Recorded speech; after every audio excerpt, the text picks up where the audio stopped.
먹고 마시는 일과 관련된 유대인들의 여러 가지 규례 중에서 가장 잘 알려진 것이 피를 절대 금하는 것이었다고 합니다. 이것은 지금도 코셔라는 도축 체계로 잘 지키고 있다고 합니다. 즉, 동물의 몸에 피가 남아있지 않게 하는 도축 방법이라고 합니다. 그런데도 불구하고 예수님은 본문에서 자신의 몸과 피를 마시라고 하십니다. 실제로 기독교가 313년 밀라노 칙령에 의해 승인받기 전 로마 시민들은 기독교인들을 인간의 쌀과 피를 먹고 마시는 식인종으로 오해도 했다고 합니다. 그러면 예수님의 의도는 무엇일까요? 다윗이 자기 고향 베들레헴을 점령한 블레셋 사람들과 싸울 때 이야기입니다. 어느 날 다윗은 마신 물을 찾다가 베들레헴에 있는 우물에서 또 물을 마실 수만 있다면 얼마나 좋겠는가 하고 말하자 새 용사가 베들레헴 성문 곁 우물에서 물을 길러 가지고 와서 다윗에게 마시라고 했으나 다윗은 마시지 않고 부어버립니다. 그러면서 다윗은 주님, 제가 어찌 감히 이 물을 마시겠습니까? 이것은 목숨을 걸고 다녀온 새 용사의 피가 아니겠습니까? 라고 사무엘하 23장 17절에서 말했습니다.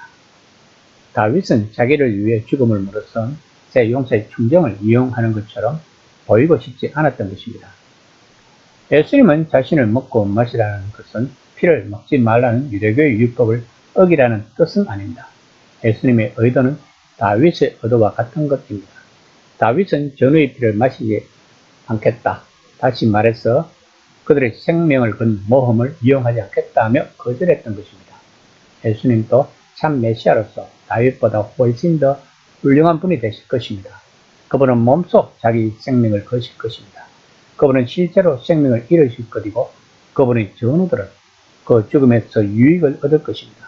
그들은 그분의 피를 마실 것입니다. 예수님의 죽음과 그 죽음의 모든 의미가 그들의 갈증을 풀어줄 것이라고 요한은 독자들에게 말하고 있는 것입니다. 예수님은 자신의 생명의 뜻이라고 했습니다. 만나를 먹은 조상들은 죽었지만 하늘에서 내려온 떡은 죽지 않게 하신다고 말씀하십니다. 6장 51절입니다. 나는 하늘에서 내려온 살아있는 떡이니 사람이 이 떡을 먹으면 영생하리라. 내가 줄 떡은 곧 세상의 생명을 위한 내 살이니라 하십니다.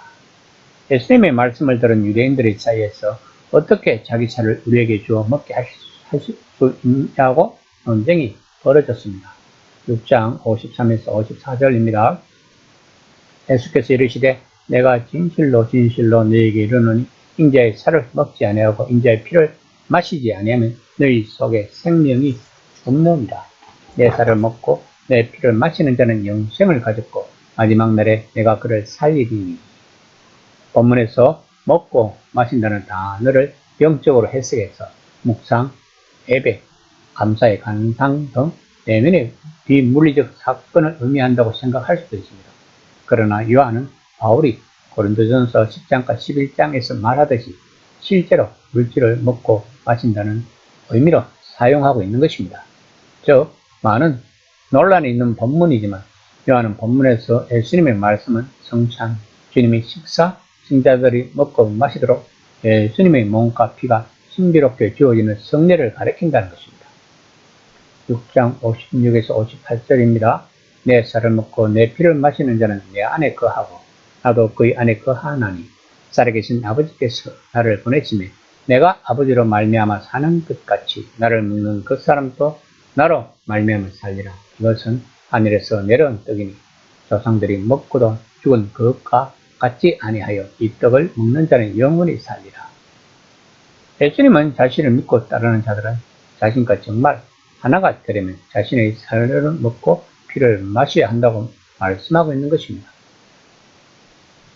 이렇게 하는 자들이 진정한 출애굽 백성이 된다는 것입니다. 첫 출애굽에서 조상들은 떡을 받아 먹었지만 죽고 말았습니다. 그러나 이 떡, 예수님 자신이신 이 생명의 떡은 죽어서 떼어지는 것입니다. 그러므로 이 떡을 먹는 자들은 죽지 않고 현재와 미래의 영생을 누리다가 마지막 날에 부활할 것이라고 말씀하고 있는 것입니다.